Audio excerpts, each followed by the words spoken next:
por si acaso que siempre por ahí piden ahí, Salinas. Bueno, entonces vamos a hablar sobre las causas, ¿ya? Tenemos las causas primarias y las causas secundarias. De las causas primarias, ¿cuáles tenemos? Hipertensivo, angiopatía amiloide, Hipertensivas y angiopatía amiloide, exacto. También conocida como congófila, amiloide, como congófila, ¿no? Ya, perfecto. Y las secundarias tenemos a las malformaciones vasculares, ¿cierto? En primerito, la más frecuente de todas, ¿cuál es? la malformación arteriovenosa. La MAF, ya también conocida como malformación arteriovenosa, exacto. Y entonces esta aquí va a tener la triple M, ¿ya? ¿Se acuerda la canción de Shakira, que cuando que se puso triple M también ella? Ya, acá también lo mismo. La MAF es la más frecuente de todas las malformaciones vasculares, es la más grave también de todas y la más sintomática de todas. Sintomáticas. ¿Quién es esa? La MAF. Y también tenemos otras que de las mismas malformaciones vasculares. Tenemos el angioma venoso, también conocido como, ¿cómo se llama? Aquí es todo A. Angioma venoso, también llamado Desebrenamiento, creo que tengo yo venoso. anomalías del desenvolvimiento, del desenvolvimiento, bueno, venoso. Venoso, anomalías del desenvolvimiento venoso. También lo encontré en otra literatura como anomalías del desarrollo venoso, pero el doctor dijo desenvolvimiento, ¿ya? Anomalías del desenvolvimiento venoso. Y también esta de aquí es la más que asintomática, asintomática, asintomática, la más asintomática de todas. Y luego tenemos el cavernoma, tenemos las fístulas durales. Tenemos también por causas de coagulopatías, ¿cómo cuáles? Tenemos la hemofilia, eso lo dijo el semestre pasado, hemofilia, que es la disminución de los factores de coagulación. ¿Qué es eso? La hemofilia. Y de las coagulopatías también tenemos por fármacos, ¿ya? Fármacos que pueden generar hemorragia intraparenquimatosa, ¿cuáles son? Mire, ¿se acuerda de la hemostasia primaria y todo eso que hablamos? Ah, creo que no llegamos a ese punto, creo, no sé, pero bueno, de fármacos, los ASA pueden ser. ¿Cuáles son los ASA? Aspirina. Perdón, es los antiagregantes. Antiagregantes. Antiagregantes. Antiagregantes. Ahí sí. ¿Cuáles son los antiagregantes? ASA, aspirina. ¿Y cuál más? Clopidogrel.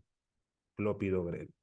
Que pueden en su demasiado subir las dosis y tomado de manera prolongada, pueden generar hemorragias intraparenquimatosas. ¿Cuál más? Los anticoagulantes. Anticoagulantes. ¿Como cuáles? Warfarina, rivaroxaban, ya. Fibrinolíticos también, fibrinolíticos pueden también producir hemorragias intraparenquimatosas, ¿como cuál? Alteplasa, estreptoquinasa, tenecteplasa, aunque ese no tenemos acá, también pueden generar hemorragia. Incluso eso es una de las complicaciones de la fibrinolisis que puede generar hemorragia, ¿ya? Eh, ya, y eso en cuanto a fármacos. ¿Cuál más tenemos? Trombosis del seno venoso. Trombosis del seno venoso. Ya que podemos ir hablando rapidito de cada una de ellas para ahorrarnos tiempo, ¿ya?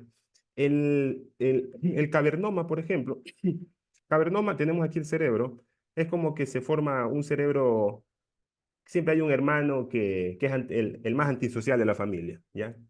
Entonces, ese es el que se aparta. Es un lóbulo es un lóbulo, no, no es tumor, es una parte del cerebro que se aísla, forma su propia casita, su caverna, el solito acá, ¿ya? Y tiene sus propios vasitos ahí rudimentarios, frágiles, improvisados, unos vasos chiquititos. Entonces, esos vasos pueden, como son rudimentarios, pueden romperse y pueden generar sangrado, ¿ya? Ese es el cavernoma, ¿ya? El angioma venoso, que es la anomalía del desenvolvimiento venoso. ¿Qué es eso? La anomalía del desarrollo, o también llamado así, ¿no? Anomalías del desarrollo venoso. ¿Qué ocurre aquí? Tenemos una gran vena. A ver, digamos que esto es una vena, ¿ya? Donde van a confluir venas más chiquititas, venas más chiquititas. Y esto en imagen radiológica se le llama cabeza de medusa, ¿ya? Esas anomalías del desenvolvimiento venoso, ¿ya? Bueno, y esto generalmente no genera síntomas, ¿ya? Pero sí el doctor mencionó que la literatura dice que si se observa de manera accidental, porque esto es un hallazgo, no es que alguien porque tiene angioma venoso va y consulta al médico, no, no, no. ¿Ya? Porque miren, es la más asintomática, ¿ya? La más asintomática. Entonces nadie va a consultar por un angioma venoso, nadie, nadie. Es un hallazgo, ¿ya? Por cualquier cosa que fue, y se hizo una tomografía y le apareció. Pero si un médico observa esta en forma de cabeza de medusa, que es sugestivo de angioma venoso, se debe de buscar también una MAF, porque si tuvo una malformación en una vena, puede que también tenga malformaciones vasculares como la MAF, ¿ya? Entonces, eso sí dice, si se diagnostica angioma venoso, no lo tratas porque es asintomático, pero debes de descartar también que tenga una posible MAF, ¿ya? Bueno, y las causas secundarias, como ya no entran aquí, vamos a ponerlas aparte, que son causas neoplásicas. Son secundarias estas, neoplásicas, aunque se mencione que lo que vamos a mencionar ahorita, que tiene causas primarias y secundarias, pero todas son causas secundarias de hematoma intraparenquimatoso, ¿ya? Sino que dentro, las propias neoplasias se clasifican, internamente se clasifican en primarias y secundarias, pero ambas, tanto las secundarias y las primarias de las neoplasias, son causas secundarias de hematoma intraparenquimatoso. ¿Se entendió eso, no? Me avisan. Sí, sí. Benigno, benignas y tumores primarios malignos. Malignos. De los benignos, ¿a quién tenemos? Al adenoma de hipófisis. Adenoma de hipófisis, que este genera sangrado. ¿Quién más genera sangrado? Intraparenquimatoso. Hemangioblas- enja- hem- ah, Hemangioblastoma. Blastoma. ¿Quién más? Astrocitoma Meningioma. y meningioma. Astrocitoma y meningioma. Meningioma. Ya son más tumores, ¿no? Pero estos son los que más pueden generar sangrado intraparenquimatoso. O sea, adenoma hipoficiario, ¿qué dijiste? Hemangioblastoma, as- Hemangioma. astrocitoma y meningioma. Esos son los tumores primarios benignos que tienen más posibilidades de producir sangrado. De los malignos tenemos a dos. ¿Cuáles son?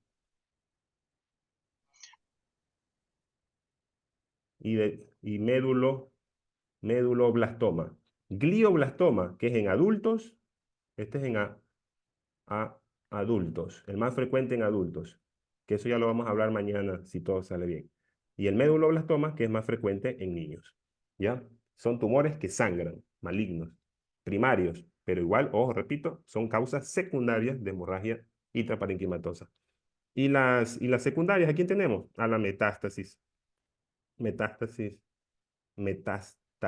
¿Pero metástasis de qué? De pulmón, del pulmón, de riñón y tiroides. Tiroides. También, ¿qué más? El coriocarcinoma. Coriocarcinoma también es un tumor que puede sangrar y generar hemorragia intraparenquimatosa. Coriocarcinoma. Ahí. ¿Y cuál más? Melanoma. Melanoma, que tiene más afinidad por el sistema nervioso que cualquier otro tumor, también puede generar hemorragias intraparenquimatosas. ¿Estamos? Bien. Ahora vamos a hablar de la MAF, que es la más frecuente y la más sintomática. La MAF, lo que va a pasar aquí, tenemos aquí la arteria. La arteria después se va haciendo más pequeña y se convierte en arteriola. Y de la arteriola pasa a convertirse en capilares. ¿Ya? Perfecto. Hasta aquí todo bien. A ver, ya. Y aquí se forma el capilar venoso, después se forma la vénula y después la vena. ¿Sí o no? Eso es lo normal. ¿Ya? Hay un decrecimiento arterial y un crecimiento venoso. ¿Ya? ¿Esto para qué sirve? Para ir disminuyendo las presiones hasta que llega a la vena, porque recordemos que son mucho más altas las presiones a nivel arterial que venoso, mucho más alto, porque el circuito venoso no tiene la bomba del corazón. Entonces las presiones son mucho menores, o sea, fluye el agua tranquilita como un río manso, ¿no? Un río manso en la parte venosa, pero en la sangre arterial, como le impulsa la bomba del corazón, va como un río correntoso, ¿no? Rapidísimo, así. Entonces, esto sirve para que haya una disminución de la presión arterial cuando pase al flujo venoso, ¿ya? Pero sí, ¿qué pasa? En la MAF no ocurre eso, sino que tenemos aquí al circuito venoso y literalmente conectado ahí tenemos ahora al circuito arterial. ¿Cómo se llama eso? Malformación arteriovenosa. Entonces, aquí que el flujo viene con velocidad, choca con este circuito que está pasivo, está despacio, entonces aquí se forma un ovillo, ¿ya? Un ovillo, que las presiones vienen aquí a golpean. Esto puede generar fragilidad y puede llegar a romperse. Y eso es lo que ocurre en la fisiopatología de la MAF.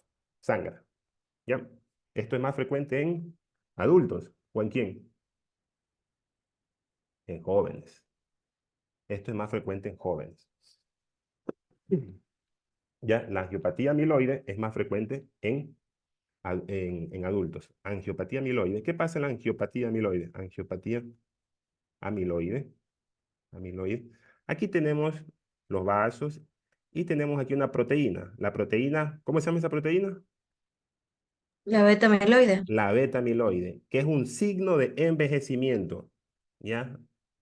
Toda estructura que tenga cantidades elevadas de proteína beta amiloide, signo de envejecimiento, como las canas, las arrugas, que sé yo, algunos la pueden disimular, pero aquí, si le hacen un examen, se puede ver clarito que tiene proteína beta amiloide. Y Ah, esto es, dijiste que es frecuente en adultos, en sí, ancianos. la angiopatía amiloide, eso es en adulto mayor,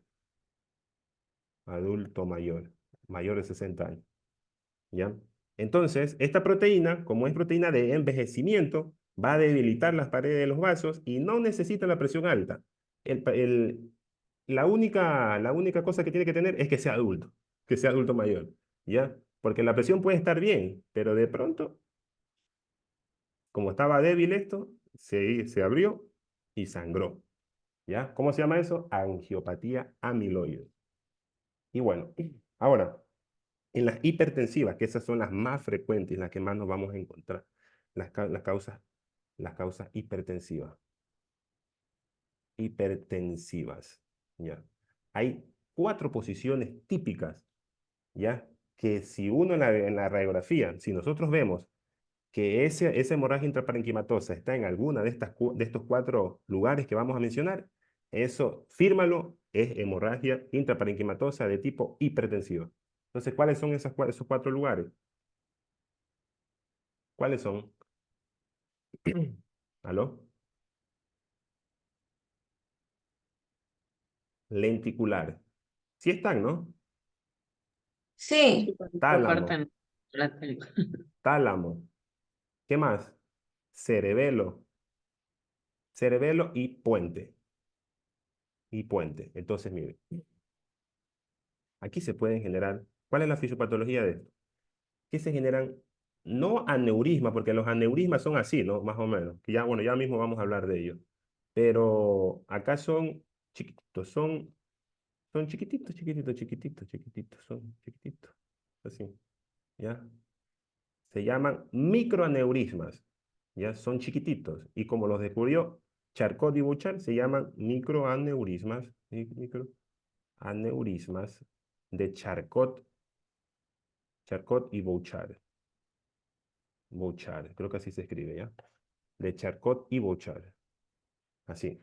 Entonces, quiere decir que la hemorragia tiene que estar en el núcleo lenticular. Esta es la cápsula interna, esta es la cabeza del núcleo caudado, este es el tálamo. Acá tenemos al mesencéfalo, puente y bulbo. Y acá tenemos al cerebelo. Y aquí tiene que estar en el 1. El núcleo lenticular es el más frecuente. 2, el tálamo. 3, el cerebelo. Y 4, el puente. En estos 4 lugares, si yo veo en la tomografía que hay sangrado, Eso es hemorragia intraparenquimatosa y ahí terminó la búsqueda, el diagnóstico, directamente, solo por eso. Imagínense cuán frecuente y exacto es. ¿Ya? Núcleo lenticular, tálamo, cerebelo y puente, en ese orden, porque este es el más frecuente, desde aquí, desde el lenticular más frecuente y va bajando hasta el puente, que es el menos frecuente. ¿Ya? Bueno, vamos a la sintomatología. Sintomatología. Déjeme bajar la sintomatología. Clínica. Clínica. Ya. Entonces, la clínica va a depender. Va a depender porque si está en el lóbulo parietal, frontal, pues va a generar todas las alteraciones en la funcionalidad de esos lóbulos, ¿ya? Entonces, bueno, vamos a hablar básicamente de las hipertensivas, que son las más... Ah, ya, algo que sí vale mencionar es que en los cavernomas, ellos pueden debutar con crisis epilépticas, ¿ya? En el cavernoma. Y también en la MAF. Pero ahí el resto depende de su ubicación. Si está en el lóbulo frontal, pues puede generar trastornos en la marcha, trastornos disejecutivos, afasia, ya todo eso, ¿no? Ya, dependiendo del lugar. Pero los hipertensivos sí tienen alguna particularidad, por así decirlo. Los de origen hipertensivos. Los hematomas de origen hipertensivo. Entonces, miren, eh, mm, a ver, vamos a hacerlo más grande. Ya, vamos a hacerlo aquí. Esta es la cápsula interna. ¿Y esto qué es? ¿Aló? ¿Aló? Está el tálamo abajo y arriba es el El núcleo lenticular. caudado. ¿Cuál? ¿Este de aquí cuál es? El caudado, digo que. Ya. ¿Y esto? El núcleo lenticular. Ya. ¿Y esto? Mm, Es el La cápsula, El defecto. Ah, la cápsula interna, ¿no? Ya. ¿Y este? Ajá. el tálamo. Tálamo. Y el tálamo básicamente las paredes laterales, ¿a quién tiene? ¿A qué ventrículo? Al tercer ventrículo. Y acá el El ventrículo tálamo. lateral, ¿ya? Ventrículo lateral. Entonces, vamos a hablar del primero, del núcleo lenticular. Lenticular. ¿Ya? Aquí. Entonces, si el hematoma intraparenquimatoso es aquí, ya en el núcleo lenticular, incluso no es muy específico y si solo es ahí, puede generar hipertensión intracraneal, ¿ya? Pero antes de mencionar esto, vale hacer algunas particularidades, resaltar unas particularidades, que es que en la clínica va a depender de tres cosas para poderlo entender mejor, ya de tres cosas, miren. La clínica va a depender de la sangre propiamente dicha, de la sangre. ¿Por qué? Porque la sangre dentro de los vasos es buenísima. ¿Por qué? Porque lleva el oxígeno, lleva los nutrientes, es una belleza. La sangre dentro de los vasos. Pero si la sangre sale del vaso, al menos en el sistema nervioso central, la sangre es la sustancia más irritante del sistema nervioso central. La sangre es la sustancia más irritante del sistema nervioso central. Entonces, solamente por haber sangre así derramada por fuera, irrita, puede desencadenar una respuesta inflamatoria, van a llegar células del sistema inmune, un proceso inflamatorio tremendo, que a veces termina dañando el propio tejido. ¿Ya? Entonces, la propia sangre es un irritante y ya solita ella ya puede generar daño. ¿Ya? Segundo, ¿por qué más? Porque eso genera edema perilesional. Perilesional. ¿Y qué pasa con el edema perilesional? Pues que esto aumenta la presión intracraneal y puede hacer efecto masa. Efecto masa. ¿Se acuerdan del efecto masa? Que se desplaza la línea media en la tomografía, que hay comprensión, ¿no? Que el agua y el edema, la sangre y el edema empiezan a hacer compresión y a mover, a desplazar a las estructuras, ya a los lóbulos y todo eso. Entonces el edema perifuncional también puede generar sintomatología. Y tercero, hidrocefalia. Hidrocefalia. Entonces, el sangrado por estas tres vías es donde se direcciona la clínica. ¿Ya? La clínica. Entonces, ¿por qué la hidrocefalia? Porque, por ejemplo, si el sangrado está aquí en el tálamo tiene cerca el tercer ventrículo, y si llega al tercer ventrículo lo puede obstruir y puede generar hidrocefalia. Y también aquí en el núcleo lenticular puede también pasar acá, a los ventrículos laterales, ¿ya? Y obstruirlo. Entonces, bueno, con eso en mente, ahora sí continúo. Núcleo lenticular, estábamos aquí, ¿no? Puede generar hipertensión intracraneal. ¿Qué más? Si se propaga por acá abajo, hacia el brazo posterior de la cápsula interna. Este es el brazo posterior de la cápsula interna. Entonces puede generar, ¿qué cosa? Defecto motor. ¿Por qué? Porque por el brazo posterior pasa la vía piramidal en el brazo posterior, por aquí. Pasa la vía piramidal y si el sangrado se extiende hasta por acá, puede generar un daño en la vía piramidal y generar defecto motor. Y si se extiende hacia la rodilla, puede generar parálisis de tipo supranuclear. En un grupo dijo nuclear, pero se equivocó. En los otros grupos mencionó supranuclear y es supranuclear, porque es nuclear cuando es en el puente, pero es supranuclear, sino que en un grupo parece que se le fue. Supranuclear. ¿Ya? Bueno, ahora, ¿qué pasa? Si se va a la subcorteza, por aquí a nivel subcortical, ¿qué puede generar?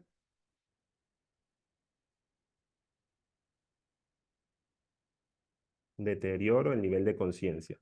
Y por aquí también, por el vaso posterior, más o menos, pasa también los fascículos óculocefalogiros y puede generar pues un trastorno óculocefalogiro o desviación de la mirada, óculocefalogiro.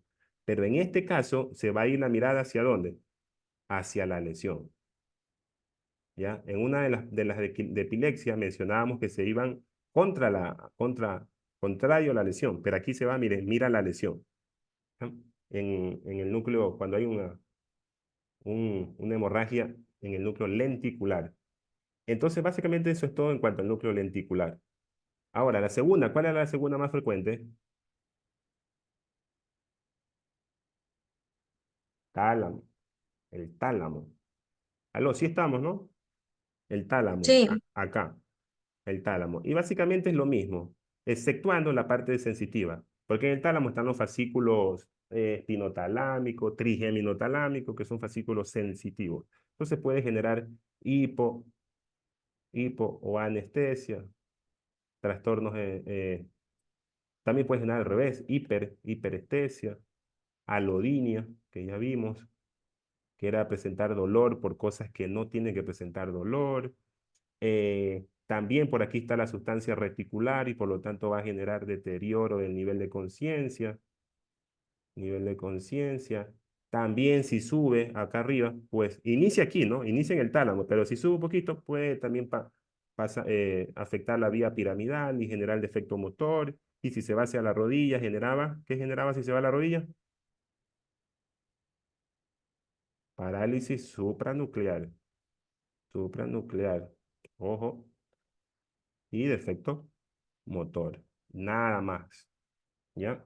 Y ojo que aquí también se puede pasar al tercer ventrículo, como dijimos, y producir hidrocefalia.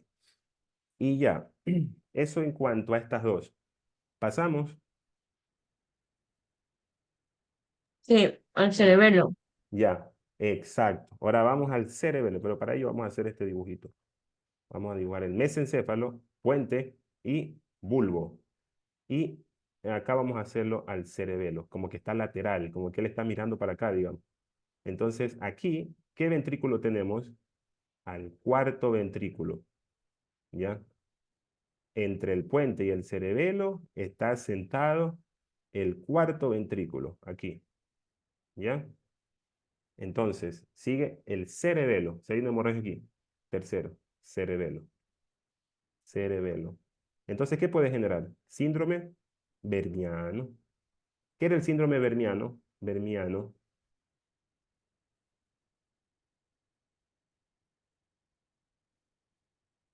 ¿Qué se veía en el síndrome berniano? ¿Aló? Hola. Ataxias. ¿Ya? Y al caminar se desviaba por qué lado? por ambos lados, ¿ya? El síndrome vermiano, hay alteración en la marcha, pero el paciente, la diferencia de la parte por una alteración vestibular es que en el vermiano el paciente se cae por los dos lados. No tiene, digamos, un lado fijo de que siempre se cae. Ustedes le dicen, a ver, camine de aquí en línea recta 3 metros y se te puede ir cayendo por un lado, después se otra vez se endereza, pero se puede ir por el otro lado ahora, a la derecha, así, ¿ya? Pero en cambio, si hay un trastorno vestibular, él solo se cae por un lado.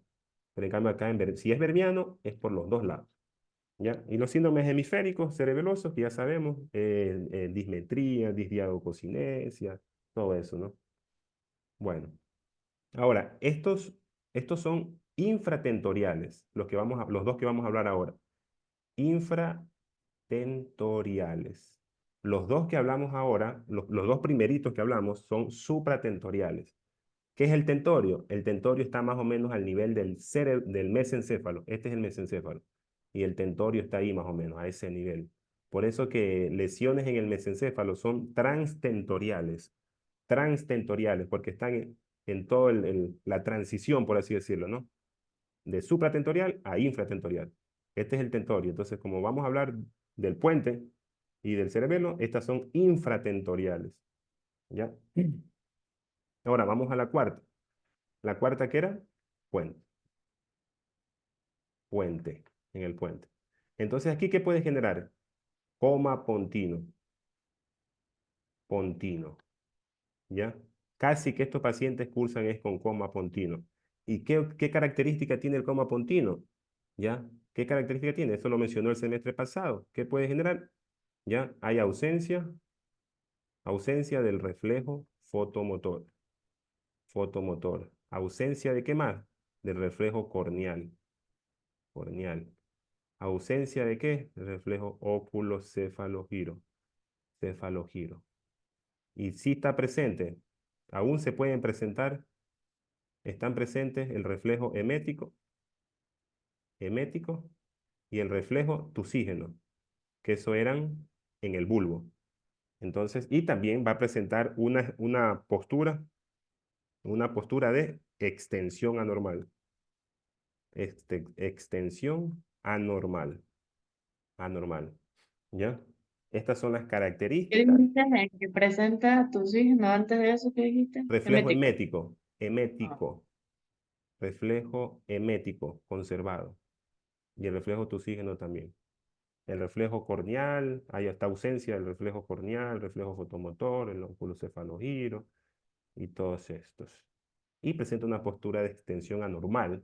La flexión, la flexión era cuando el paciente como que se recogía los brazos que estaba como con frío. Un ejemplo, sí, que uno se coge los brazos y se tapa el pecho, ¿no? Ya flexión anormal es eso, pero acá hay una extensión anormal. El paciente estira totalmente los brazos, ¿ya? Porque la flexión anormal, eso era cuando es coma mesencefálico, pero la extensión anormal ya era cuando ocurría coma pontino. Y eso es todo, ¿ya? Perfecto, vamos al diagnóstico. Mire, el diagnóstico es facilito. Va a tener 4 vías. Y ojo con esto, mire, ojo con esto. Va a tener, me olvidé del 4. Va a tener 4 vías, ¿ya? 4 vías. Primera vía primer caso hipotético. El paciente tiene una hemorragia intraparenquimatosa más esa hemorragia intraparenquimatosa estará en el núcleo lenticular, en el puente, cerebelo y tálamo. Eso, ¿cómo se llama? ¿De origen qué? Hipertensivo. Hipertensivo. O sea, en todas estas vamos a tomar una tomografía de cráneo simple, ¿no? Entonces, si yo hago la tomografía y veo que tiene un hematoma intraparenquimatoso y adicionalmente observo que está en cualquiera de estas 4 ubicaciones, yo digo, ese es un hematoma intraparenquimatoso de tipo hipertensivo y fin de diagnóstico. Nada que resonancia, que déjame confirmar con una angiografía, nada, nada, nada. Confirmado. Aquí ya lo que hay que hacer es directamente el tratamiento. El fast food big, el GOSCAP, dependiendo, ¿no? Paciente neurocrítico. Entonces, segundo caso hipotético. una hemorragia intraparenquimatosa lobar. ¿Qué es lobar? En algún lóbulo, pues el lóbulo puede estar en el lóbulo frontal, lóbulo occipital, lóbulo parietal, temporal, lo que sea. Más mayor de 60 años. Eso es igual a, Un anciano. pero ¿cómo se llama? La patología.